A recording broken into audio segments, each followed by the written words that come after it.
എല്ലാവർക്കും പുതിയ വീഡിയോയിലേക്ക് സ്വാഗതം. ഈ വീഡിയോയിൽ സ്കൂൾ വിക്കിയിൽ എങ്ങനെ കുഞ്ഞെഴുത്ത് രചനകൾ അഥവാ 1-ാം ക്ലാസ്സിലെ കുട്ടികളുടെ രചനകൾ ഉൾപ്പെടുത്താമെന്നാണ് പറയാൻ പോകുന്നത്.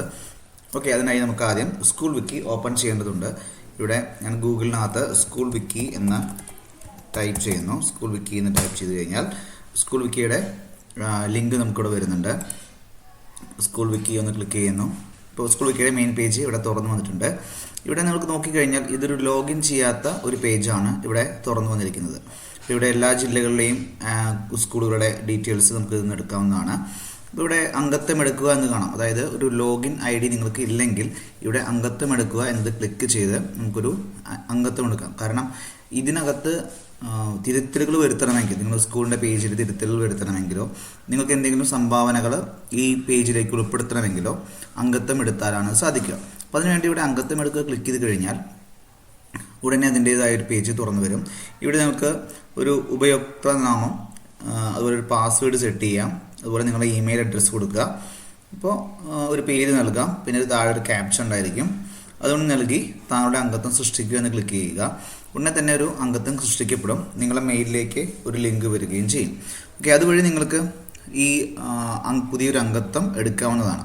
ഇനി ഇതല്ല, ഓൾറെഡി അംഗത്വം ഉള്ള ഒരാളാണെങ്കിൽ ഈ അംഗത്വം എടുക്കുക എന്ന് എഴുതിയതിൻ്റെ സൈഡിലുള്ള 3 ഡോട്ടിലൊന്ന് ക്ലിക്ക് ചെയ്യുന്നു. ദെൻ ഇവിടെ പ്രവേശിക്കുക എന്നൊന്ന് ക്ലിക്ക് ചെയ്യാം. അപ്പോൾ ഇത് ലോഗിൻ ചെയ്യാനുള്ള ഒരു പേജാണ് വരുന്നത്. ഓക്കെ, അപ്പോൾ നിങ്ങൾക്ക് സാധാരണ എല്ലാ സ്കൂളിനും സ്കൂൾ കോഡാണ് യൂസർ നെയിമായിട്ട് അഥവാ ഉപഭോക്തൃനാമമായിട്ട് നൽകിയിട്ടുള്ളത്. ആ പേര് നൽകി പാസ്വേഡ് നൽകി പ്രവേശിക്കുക ക്ലിക്ക് ചെയ്ത് കഴിഞ്ഞാൽ പ്രവേശിക്കാവുന്നതാണ്. ഇനി അതല്ല, നിങ്ങൾ ആ സ്കൂൾ പാസ്വേഡ് മറന്നു പോയിട്ടുണ്ടെങ്കിൽ ഇവിടെ ആ സ്കൂൾ കോഡ് നൽകിയ ശേഷം താഴെ രഹസ്യ വാക്ക് മറന്നുപോയോ എന്നത് ക്ലിക്ക് ചെയ്യുക. അപ്പോൾ ഒരു പുതിയ ഒരു പേജ് വരും. ഈ പേജിനകത്ത് രഹസ്യവാക്ക് പുനഃക്രമീകരിക്കാൻ ഒരു ഓപ്ഷൻ ഉണ്ട്. അപ്പോൾ നിങ്ങൾ എന്ത് ചെയ്യാം, 2 ഓപ്ഷൻ ഉണ്ട്. ഒന്നെങ്കിൽ നിങ്ങൾക്ക് ആ യൂസർ നെയിം ഓർമ്മയുണ്ടെങ്കിൽ ആ യൂസർ നെയിം നൽകുക, ഇമെയിൽ വിലാസവും നൽകുക. ഇമെയിൽ വിലാസം സ്കൂളിൻ്റെ ഇമെയിൽ വിലാസം നൽകിക്കഴിഞ്ഞ് ഈ രഹസ്യവാക്ക് പുനഃക്രമീകരിക്കാൻ നൽകിക്കഴിഞ്ഞാൽ ഉടനെ ആ മെയിലിലേക്ക് ഒരു യൂസർ നെയിം പാസ്വേഡും വരും. അതല്ലെങ്കിൽ ഇപ്പോൾ നിങ്ങൾ സ്കൂൾ നെയിമിനല്ല, നിങ്ങളുടെ മെയിൽ അഡ്രസ്സിലാണ് തയ്യാറാക്കിയതെങ്കിൽ നിങ്ങളുടെ മെയിൽ അഡ്രസ്സ് നൽകി രഹസ്യവാക്ക് പുനഃക്രമീകരിക്കുക എന്ന് കൊടുത്തു കഴിഞ്ഞാൽ നിങ്ങളുടെ സ്വന്തം മെയിലിലേക്ക് ആ യൂസർ ഐഡിയും പാസ്വേഡും പുതിയതായിട്ടുള്ളത് വരും. പിന്നീട് നിങ്ങൾക്കത് റീനെയിം ചെയ്ത് യൂസ് ചെയ്യാവുന്നതാണ്. ഓക്കെ, സ്കൂളിൻ്റെ യൂസർ നെയിം പാസ്വേഡ് വെച്ച് കയറുകയാണ്. അപ്പോൾ ഇതൊരു സ്കൂളിൻ്റെ അല്ല, ഒരു വ്യക്തിയുടെയാണ്. നമുക്കത് പാസ്വേഡ് അടിച്ചു കൊടുക്കാം. പാസ്വേഡ് നൽകി പ്രവേശിക്കുക ക്ലിക്ക് ചെയ്യുക. ഉടനെ തന്നെ ഇപ്പോൾ ആ ഐഡിയിൽ, ഇപ്പോൾ ഇതാ ഈ ഒരു ഐഡിയിലാണ് കയറിയത്. ചിലപ്പോൾ നിങ്ങൾക്ക് പേരായിരിക്കും നൽകിയിട്ടുണ്ടാവുക, ചിലപ്പോൾ നമ്പേഴ്സ് ആയിരിക്കും നൽകിയിട്ടുണ്ടാവുക, സ്കൂളുകളിലെ ആണെങ്കിൽ സ്കൂൾ കോഡായിരിക്കും നൽകിയിട്ടുണ്ടാവുക. ഇപ്പോൾ ഞാൻ ലോഗിൻ ചെയ്ത് കഴിഞ്ഞു. ലോഗിൻ ചെയ്തുകൊണ്ടാണ് നമുക്ക് ഈ ഒരു സൈഡിലുള്ള ഈ ഓപ്ഷനുകളെല്ലാം കാണാൻ സാധിക്കുന്നത്. ഇപ്പോൾ ചിലപ്പോൾ നിങ്ങളുടെ പേജ് തുറന്നു കഴിഞ്ഞാൽ ഇപ്പോൾ ഇവിടെ ഇതാ ഈ പ്രധാന മെനു ഓഫായി കിടക്കുന്നതായിരിക്കും. അപ്പോൾ നമുക്ക് ഈ ലെഫ്റ്റ് സൈഡിലുള്ള ഓപ്ഷൻസ് ഒന്നും കാണില്ല. അപ്പോൾ ജസ്റ്റ് ഒന്ന് ക്ലിക്ക് ചെയ്ത് കഴിഞ്ഞാൽ ആ ഓപ്ഷൻസ് കാണാൻ സാധിക്കും. ഇപ്പോൾ നമ്മൾ ലോഗിനായിട്ട് കിടക്കുന്നുണ്ട്. ഇപ്പോൾ നമുക്കൊരു സ്കൂളിൻ്റെ പേജിലേക്ക് പോകാം. ഇപ്പോൾ ഞാൻ 206-27 ഒരു സ്കൂൾ കോഡ് നൽകി. സ്കൂൾ കോഡ് നൽകി കഴിഞ്ഞ ഉടനെ തന്നെ ആ സ്കൂളിൻ്റെ പേരോടെ വരും. ജസ്റ്റ് ക്ലിക്ക് ചെയ്താൽ ഉടനെ തന്നെ ആ സ്കൂളിൻ്റെ പേജ് തുറന്നു വന്നിട്ടുണ്ട്. ഇപ്പോൾ ALPS കോഴിക്കോട്ടിരി എന്നൊരു സ്കൂളിൻ്റെ പേജാണ് തുറന്നു വന്നിട്ടുള്ളത്. അപ്പോൾ ഈ പേജിനകത്ത് ഇപ്പോൾ ഒരു അത്യാവശ്യം സ്കൂളിൻ്റെതായ ഡീറ്റെയിലുകൾ നൽകിയിട്ടുണ്ട്. സ്കൂളിൻ്റെ ചിത്രം നൽകിയിട്ടുണ്ട്. ഇൻഫോ ബോക്സ് എല്ലാം കറക്റ്റാണ്. സ്കൂളിൻ്റെ ചരിത്രം എഴുതി ചേർത്തിട്ടുണ്ട്. ഭൗതിക സൗകര്യങ്ങൾ, പഠ്യേതര പ്രവർത്തനങ്ങൾ, മാനേജ്മെൻറ്റ്, സാരഥികൾ അങ്ങനെ നൽകിയിട്ടുണ്ട്. ഇനി നൽകാൻ കുറേ കാര്യങ്ങളുണ്ട്. പൂർവ്വ വിദ്യാർത്ഥികളെക്കുറിച്ചും മറ്റ് വാർത്തകൾ വഴികാട്ടിയൊക്കെ ഇനിയും കറക്റ്റ് ചെയ്യാനുണ്ട്. നമുക്കിപ്പോൾ ഇവിടെ ആവശ്യം ഈ സ്കൂളിൻ്റെ പേജിൽ കുഞ്ഞെഴുത്തുകൾ എന്ന് പറയുന്ന കുട്ടികളുടെ ആക്ടിവിറ്റീസ് എങ്ങനെ ഉൾപ്പെടുത്താമെന്നാണ്. അപ്പോൾ അത് നൽകേണ്ടത് ഈ സ്കൂളിൻ്റെ പേജിൻ്റെ താഴെ വരുന്ന കുഞ്ഞെഴുത്തുകൾ എന്ന് പറയുന്ന ഒരു ലിങ്ക് കാണാം. ഓക്കെ, ഈ ലിങ്കിൽ ക്ലിക്ക് ചെയ്തിട്ടാണ് നമ്മൾ ചിത്രങ്ങൾ ഉൾപ്പെടുത്തേണ്ടതുള്ളത്. ഇപ്പോൾ ഞാൻ ഈ കുഞ്ഞെഴുത്തുകൾ എടുത്തു കഴിഞ്ഞാൽ നോക്കൂ, ഒരു റെഡ് കളറിലാണ്. അപ്പോൾ ഞാൻ ഈ കുഞ്ഞെഴുത്തുനിന്ന് ക്ലിക്ക് ചെയ്യുന്നു. ഉടനെ തന്നെ ആ സ്കൂളിൻ്റെ പേജ് വന്നു. പക്ഷേ ഒരു ചിത്രങ്ങളോ ഒന്നും ഇതിനകത്ത് ഉൾപ്പെടുത്തിയിട്ടില്ല. അപ്പോൾ ആദ്യം ചെയ്യേണ്ടത് ഈ സ്കൂളിൽ കുട്ടികളുടെ രചനകളെല്ലാം ഒരു മൊബൈലിലോ മറ്റു ഫോട്ടോ എടുത്ത് ലാപ്ടോപ്പിൽ ഉൾപ്പെടുത്തുകയാണ് വേണ്ടത്. അപ്പോൾ ഞാൻ എൻ്റെ ഡെസ്ക്ടോപ്പിൽ ഉൾപ്പെടുത്തിയിട്ടുണ്ട്. ഇപ്പോൾ 206-27 എന്ന ഈ ഒരു കുട്ടിയുടെ രചന. അപ്പോൾ നമ്മൾ സ്ക്രീൻഷോട്ട് എടുക്കുമ്പോൾ ശ്രദ്ധിക്കേണ്ടത് ഇതിന് ഔട്ടറൊക്കെ കറക്റ്റായിട്ട് വേണം നമ്മൾ എടുക്കാൻ. അതുപോലെ തന്നെ ഇതിനകത്ത് കുട്ടി തന്നെയായിരിക്കും എഴുതിയിട്ടുണ്ടാവേണ്ടതും ചിത്രം വരച്ചിട്ടുണ്ടാവണം. പുറമേ നിന്നുള്ള ആരും വരയ്ക്കാൻ ഇടയവരരുത്. അതുപോലെ തന്നെ ഇതിനകത്ത് മറ്റ് എഡിറ്റിങ്ങുകളോ ഒന്നും നടത്തരുത്. കുട്ടിയുടെ ഫോട്ടോ വെക്കുകയോ ടൈപ്പ് ചെയ്ത് വെക്കുകയോ ഒന്നും വേണ്ട.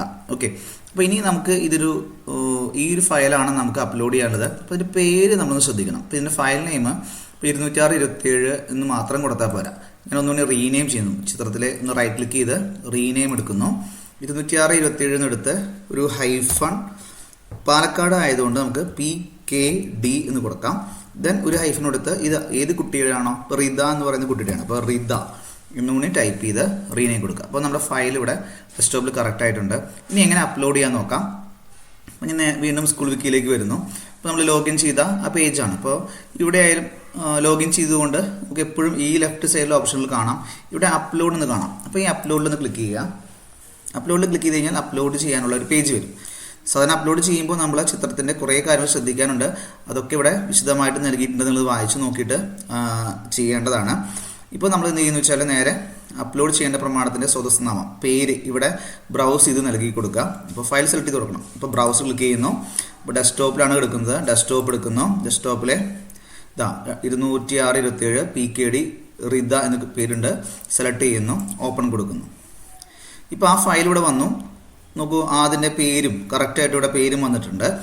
ഇനി നമുക്കിവിടെ ഒരു ചുരുക്കെഴുത്ത് വേണം. കാരണം ഇത് എന്താണെന്ന് ഇതിൻ്റെ സ്കൂൾ വിക്കിയുടെ ഓതേഴ്സിന് അറിയാൻ വേണ്ടിയിട്ട് നമ്മളവിടെ ഒരു ചുരുക്കെഴുത്തായിട്ട് ടൈപ്പ് ചെയ്യണം. ഞാനിവിടെ ടൈപ്പ് ചെയ്യുന്നത് കുഞ്ഞെഴുത്ത് ക്ലാസ് 1 സ്റ്റുഡൻറ്റ് എന്നാണ് ഞാനിവിടെ എഴുതാൻ ഉദ്ദേശിക്കുന്നത്. ഓക്കെ, കുഞ്ഞെഴുത്ത് ക്ലാസ് 1 സ്റ്റുഡൻറ്റ് എന്ന് ഞാനിവിടെ എഴുതി വെച്ചു. ചിലപ്പോൾ നിങ്ങൾക്ക് ഇടയ്ക്കിടയ്ക്ക് ആവശ്യമായി വരും. അപ്പോൾ അതുകൊണ്ട് ഞാൻ ചെയ്യുന്ന വേറെ സൂത്രം എന്താ വെച്ചാൽ ഇവിടെ ഒരു ഡോക്യുമെൻ്റ് തുറന്ന് വെച്ചിട്ട് ആ ഡോക്യുമെൻറ്റിനകത്ത് കുഞ്ഞെഴുത്തുകൾ ക്ലാസ് 1 സ്റ്റുഡൻറ്റ് എന്ന് ടൈപ്പ് ചെയ്ത് വെക്കും. അപ്പോൾ എനിക്ക് ആവശ്യമുള്ള സമയത്ത് ഈ ഡോക്യുമെൻ്റിൽ നിന്ന് കോപ്പി ചെയ്ത് എൻ്റെ ഈ ഒരു പേജിൽ കൊണ്ടുവന്നിട്ട് ഇവിടെ എനിക്ക് എന്ത് ചെയ്യാം, ഇടയ്ക്ക് പേസ്റ്റ് ചെയ്യാവുന്നതാണ്. ഓക്കെ, അപ്പോൾ അങ്ങനെ ഫയൽ നെയിം നൽകി, ചുരുക്കെഴുത്ത് നൽകി, ദെൻ ഒന്നും തിരഞ്ഞെടുത്തിട്ടില്ല എന്നിവിടെ കാണാം. ഇവിടെ ഒന്ന് ക്ലിക്ക് ചെയ്യുന്നു. അതിൻ്റെ പകർപ്പവകാശ വിവരങ്ങളാണ്. ഒന്ന് ക്ലിക്ക് ചെയ്ത് ഇതിനകത്ത് ക്രിയേറ്റീവ് കോമൺസ് ആട്രിബ്യൂഷൻ ഷെയർ അലൈക്ക് ഇത് ഒന്ന് സെലക്ട് ചെയ്യുന്നു. ഓക്കെ, അപ്പോൾ സെലക്ട് ചെയ്ത് കഴിഞ്ഞാൽ ആ ലൈസൻസിൻ്റെ ഒരു ഷീറ്റ് വരും. ദെൻ ഇവിടെ നമുക്കൊരു വർഗ്ഗങ്ങൾ എന്നൊരു ഓപ്ഷൻ കാണാം. ഇത് നിർബന്ധമായിട്ട് ചെയ്യേണ്ടതാണ്. ഇതിപ്പോൾ കണ്ടിട്ടില്ലെങ്കിലും നിങ്ങൾ അപ്ലോഡ് ചെയ്യാൻ പറ്റും. ഓക്കെ, പിന്നീട് നമുക്ക് ആ ചിത്രത്തെ ആ ഗ്രൂപ്പിലേക്ക് ഉൾപ്പെടുത്താവുന്നതാണ്. അപ്പോൾ വർഗ്ഗങ്ങളൊന്ന് ക്ലിക്ക് ചെയ്യുന്നു. ഇവിടെ ഓൾറെഡി ഒരു വർഗ്ഗം നമ്മൾ തയ്യാറാക്കിയിട്ടുണ്ട്. അതായത് ഒരു ഗ്രൂപ്പ് നമ്മൾ തയ്യാറാക്കിയിട്ടുണ്ട്. കുഞ്ഞെഴുത്തുകൾ എന്നൊരു ഗ്രൂപ്പ് ഉണ്ടാക്കിയിട്ടുണ്ട്. അപ്പോൾ അത് സെലക്ട് ചെയ്ത ഉടനെ തന്നെ 1ാം ക്ലാസ്സുകൾ രചനകൾ എന്ന് പറയുന്ന ആ ഗ്രൂപ്പ് വരുന്നു. ദെൻ പ്രമാണം അപ്ലോഡ് ക്ലിക്ക് ചെയ്ത് കഴിഞ്ഞാൽ ഉടനെ ചിത്രം നമുക്ക് അപ്ലോഡ് ആവുന്നതായിരിക്കും. ഓക്കെ, കണ്ടോ, അപ്പോൾ ചിത്രം അപ്ലോഡായി കഴിഞ്ഞു. പക്ഷേ ഈ ചിത്രം നമ്മുടെ ഈ സ്കൂളിൻ്റെ പേജിലേക്ക് എത്തിയിട്ടുണ്ടാവില്ല. ഇപ്പോൾ ഇത് അപ്ലോഡ് ആയിട്ടുണ്ട്. അതായത് ഈ ഒരു വ്യക്തി, അതായത് ഈ 647529 ഈ യൂസർ നെയിമുള്ള ഒരാൾ ഒരു ചിത്രം അപ്ലോഡ് ചെയ്തു. പക്ഷെ അത് കാണണമെങ്കിൽ, ഒരു സ്കൂളിൻ്റെ പേജിൽ കാണണമെങ്കിൽ എന്ത് ചെയ്യണം, നമ്മൾ ഈ അഡ്രസ്സ് മൊത്തമായിട്ട് കോപ്പി ചെയ്യണം. അപ്പോൾ ഈ പ്രമാണം ഇത് എഴുതിയത് മൊത്തമായിട്ട് എന്ത് ചെയ്യുക, നമ്മളിങ്ങനെ കോപ്പി ചെയ്യുക. കോപ്പി ചെയ്തിട്ട് നമ്മൾ ആ സ്കൂളിൻ്റെ പേജിലേക്ക് തിരിച്ചു വരണം. ഇപ്പോൾ സ്കൂളിൻ്റെ പേജ് തിരിച്ചു വരാൻ, സ്കൂളിൻ്റെ പേജിലേക്ക് വരാൻ വേണ്ടിയിട്ട് വേണമെങ്കിൽ നമുക്ക് ഇവിടെ നിന്ന് തന്നെ ഒരു പുതിയ നമുക്കിനി സ്കൂളിൻ്റെ പേജിലേക്ക് ഒന്ന് വരണം. അപ്പോൾ ഞാൻ ഇവിടെ നിന്ന് കോപ്പി ചെയ്തു. ഞാനൊരു പുതിയ ഒരു സ്കൂൾ വിക്കി തുറക്കുകയാണ്. അല്ലെങ്കിൽ ഇവിടെ നിന്ന് റൈറ്റ് ക്ലിക്ക് ചെയ്ത് ഡ്യൂപ്ലിക്കേറ്റ് ടാബ് എടുത്തു കഴിഞ്ഞാൽ ഒരു പുതിയ ടാബ് വരും. ഇവിടെ ഞാൻ സ്കൂൾ കോഡ് അടിക്കുന്നു, 206.27 എന്ന് ടൈപ്പ് ചെയ്യുന്നു. അപ്പോൾ കോഴിക്കോട്ടൊരു സ്കൂൾ വന്നു, സ്കൂളിൻ്റെ പേജ് വന്നിട്ടുണ്ട്. ഇനി പേജ് നേരത്തെ നമ്മൾ കണ്ടല്ലോ കുഞ്ഞെഴുത്തുകൾ, അതിലൊന്ന് ക്ലിക്ക് ചെയ്യുന്നു. ക്ലിക്ക് ചെയ്ത ഉടനെ തന്നെ ആ സ്കൂളിൻ്റെ പേജിൻ്റെ ഈ ഒരു രീതിയിലേക്ക് വന്നിട്ടുണ്ടാവും. ചിലപ്പോൾ നിങ്ങളുടെ പേജ് ഇങ്ങനെ വന്നിട്ടില്ലെങ്കിൽ, ഇപ്പോൾ ഈ ഒരു വിപുലം എന്നത് ക്ലിക്ക് ചെയ്തുകൊണ്ടാണ് ഇവിടെ ഈ ഓപ്ഷനൊക്കെ വന്നിട്ടുള്ളത്. അപ്പോൾ ഇവിടെ ഒന്ന് ക്ലിക്ക് ചെയ്ത് കഴിഞ്ഞാൽ അത് ഇങ്ങനെ ആയിരിക്കും എടുക്കുന്നുണ്ടാവും ചിലപ്പോൾ. അപ്പോൾ അതൊന്ന് ക്ലിക്ക് ചെയ്ത് കഴിഞ്ഞാൽ ഇതിങ്ങനെ താഴേക്ക് ആക്റ്റീവായിട്ട് വരും. ഓക്കെ, അതിനുശേഷം ഇവിടെ ഉണ്ടോ ചിത്രശാല എന്ന ഒരു ഓപ്ഷൻ ഉണ്ട്, ക്ലിക്ക് ചെയ്യുക. അപ്പോൾ ഇവിടെ ഗാലറി, പിന്നെ 2 എക്സാമ്പിൾസ് വരുന്നുണ്ടാവും. ഈ രണ്ടും നമുക്ക് ആവശ്യമില്ല, നമ്മൾ ഡിലീറ്റ് ചെയ്ത് കളയുന്നു. ഈ ഗാലറി എന്നുള്ള ടാഗ് ഒന്നും നിങ്ങൾ കളയരുത്. ശേഷം ഇവിടെ നേരത്തെ ഇവിടെ നിന്ന് കണ്ടോ പ്രമാണം എന്നുള്ള ഈ അഡ്രസ്സ് നമ്മൾ കോപ്പി ചെയ്തിട്ടുണ്ട്. ആ കോപ്പി ചെയ്ത് നമുക്ക് നേരെ ഇവിടെ എന്ത് ചെയ്യുക, പേസ്റ്റ് ചെയ്യുക. അപ്പം ഇങ്ങനെ നൽകി കഴിഞ്ഞാൽ എന്താ സംഭവിക്കുക വെച്ചാൽ ആ ചിത്രം അവിടെ അപ്ലോഡ് വരും. പക്ഷേ കുട്ടിയുടെ പേരും കൂടി നിങ്ങൾക്ക് ആ ചിത്രം താഴെ കാണണമെങ്കിൽ കീബോർഡിലെ ഷിഫ്റ്റ് പൈപ്പ് ചിഹ്നം, ഇപ്പോൾ സാധാരണ ആ എൻ്റർ ബട്ടന് മുകളിൽ ഉണ്ടായിരിക്കും ആ ചിഹ്നം, പൈപ്പ് ചിഹ്നം അടിച്ചിട്ട് ഇപ്പോൾ ആ പേരൊന്ന് ടൈപ്പ് ചെയ്ത് കൊടുക്കുക. അപ്പോൾ റിത, RID റിത എന്ന് ഞാൻ ടൈപ്പ് ചെയ്തു. ഓക്കെ, ഇനി നമുക്ക് നേരെ താഴേക്ക് വന്നിട്ട് ഇവിടെ താഴെ സേവ് ചെയ്യുക ക്ലിക്ക് ചെയ്ത് കഴിഞ്ഞാൽ ഉടനെ തന്നെ ഈ സ്കൂളിൻ്റെ പേജിലേക്ക് ആ ചിത്രം ഉൾപ്പെട്ട് കഴിഞ്ഞു. Okay, yes. ഇനി ഇപ്പോൾ കണ്ടോ, ചിത്രം വന്നു, ചിത്രം താഴെ പേരും വന്നിട്ടുണ്ട്. ഇനി ഇതിലെന്തെങ്കിലും മാറ്റം പിന്നീട് വരുത്തണം എന്നുണ്ടെങ്കിൽ നിങ്ങൾക്ക് എന്ത് ചെയ്താൽ മതി, ഈ പേജിൽ തന്നെ മൂലരൂപം തിരുത്തുക എന്ന് ക്ലിക്ക് ചെയ്യുക. ഉടനെ തന്നെ കണ്ടോ എഡിറ്റ് ചെയ്യുന്ന ഓപ്ഷനിലേക്ക് വരും. അപ്പോൾ കുട്ടിയുടെ പേരിൻ്റെ കൂടെ ഇനീഷ്യൽ ചേർക്കാനുണ്ട്. ഓക്കെ, നിങ്ങൾക്ക് എപ്പോൾ വേണമെങ്കിൽ എഡിറ്റ് ചെയ്യാം. പക്ഷേ ഈ ഫയൽ നെയിം ഒരിക്കലും മാറ്റരുത്. ഫയൽ നെയിം മാറ്റിക്കഴിഞ്ഞാൽ പിന്നെ നിങ്ങൾക്ക് ആ ചിത്രം നിങ്ങളുടെ പേജിൽ കാണാൻ സാധിക്കില്ല. ഓക്കെ, ഇതേപോലെ ഒരു അടുത്തൊരു കുട്ടിയുടെ നമ്മൾ അപ്ലോഡ് ചെയ്ത് കഴിഞ്ഞാൽ ഇതേപോലെ ആ കുട്ടിയുടെ ഇതുപോലെ നമ്മൾ ഈ അഡ്രസ്സ് ഉണ്ടാവുമല്ലോ, ഈ അഡ്രസ്സ് കോപ്പി ചെയ്തെടുക്കുക. ഈ പേജ് തുറന്നിട്ട് ഇവിടെ മൂലരൂപം, അതായത് കുഞ്ഞെഴുത്തുകൾ എന്ന പേജ് എടുക്കുന്നു, മൂലരൂപം തുറന്നു വെക്കുന്നു. അതിനുശേഷം ഇവിടെ ഈ റിത എന്നുള്ള പേര് കഴിഞ്ഞിട്ട് അതിൻ്റെ താഴെ രണ്ടാമതായിട്ട് അടുത്ത കുട്ടിയുടെ ഉണ്ടെങ്കിൽ അടുത്ത കുട്ടിയുടെ നമുക്ക് ഇതുപോലെ പേസ്റ്റ് ചെയ്യാം. ഓക്കെ, അപ്പോൾ വീണ്ടും താഴേക്ക് ഈ ഗാലറിയുടെ അകത്തായിരിക്കണം നമ്മൾ ഉൾപ്പെടുത്തേണ്ടത്. അടുത്ത കുട്ടിയുടെ പേര് എന്താണെന്ന് നോക്കുന്നു, ആ ഫയൽ നെയിം നോക്കിയിട്ട് ആ ഫയൽ പൈപ്പ് ചിഹ്നം അടിച്ചിട്ട് ആ പേര് നൽകുന്നു. ഇത്തരത്തിൽ നമ്മൾ മാറ്റങ്ങൾ വരുത്തി കഴിഞ്ഞാൽ, എന്തെങ്കിലും മാറ്റങ്ങൾ നിങ്ങൾ വരുത്തിയിട്ടുണ്ടെങ്കിൽ ആ വരുത്തിയ മാറ്റത്തിന് ശേഷം താഴെ വന്നിട്ട് മാറ്റങ്ങൾ സേവ് ചെയ്യുക എന്നത് ക്ലിക്ക് ചെയ്യേണ്ടതാണ്. ഓക്കെ, അപ്പോൾ നമുക്കിനി ഈ സ്കൂളിൻ്റെ മെയിൻ പേജിലേക്ക് പോവാം. അപ്പോൾ അതിന് മുമ്പായിട്ട് നിങ്ങൾക്ക് ഈ പേജ് ഇപ്പോൾ നിങ്ങൾ കുറേ കുഞ്ഞെഴുത്തുകൾ ഉൾപ്പെടുത്തി കഴിഞ്ഞാൽ നിങ്ങൾക്ക് നിങ്ങളുടെ സ്കൂളിലെ ഗ്രൂപ്പിൽ, വാട്സാപ്പ് ഗ്രൂപ്പിൽ അത് അയക്കണമെങ്കിൽ ഇവിടെ ഈ ചെറിയൊരു ലിങ്ക് കാണാം സ്കൂൾ വിക്കിയുടെ. അതിൽ റൈറ്റ് ക്ലിക്ക് ചെയ്ത് കഴിഞ്ഞാൽ കോപ്പി ലിങ്ക് ലൊക്കേഷൻ കിട്ടും. ആ ലൊക്കേഷൻ നമുക്ക് എടുത്ത് നിങ്ങൾക്ക് വാട്സാപ്പിലൂടെ നിങ്ങൾ സ്കൂൾ ഗ്രൂപ്പിലേക്ക് ഷെയർ ചെയ്യാൻ സാധിക്കുന്നതാണ്. അപ്പോൾ ഞാൻ ഈ സ്കൂളിൻ്റെ മെയിൻ പേജിലേക്ക് ഒന്ന് പോരുന്നു. ALPS കോഴിക്കോട്ടിരി മെയിൻ പേജിലേക്ക് എത്തി. നമുക്ക് നേരെ താഴെ വന്നു കഴിഞ്ഞാൽ ഇപ്പോൾ ഉണ്ടോ, അപ്പോൾ കുഞ്ഞെഴുത്തുകൾ എന്നത് നീല നിറത്തിലായിട്ടുണ്ട്.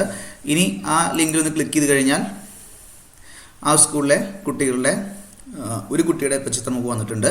ഇനി മറ്റു കുട്ടികളുടെ രചനകളും നമുക്ക് ഇത്തരത്തിൽ ഉൾപ്പെടുത്താവുന്നതാണ്. ഇത്തരത്തിൽ നമ്മുടെ സ്കൂളിലെ കുട്ടികളുടെ കഴിവുകൾ പൊതുസമൂഹത്തെ അറിയിക്കാനുള്ള ഈ ഒരു ക്യാമ്പയിനിൽ, സ്കൂൾ വിക്കിയുടെ ക്യാമ്പയിനിൽ എല്ലാവരും പങ്കാളികളാവാൻ ശ്രമിക്കുക. ഓക്കെ.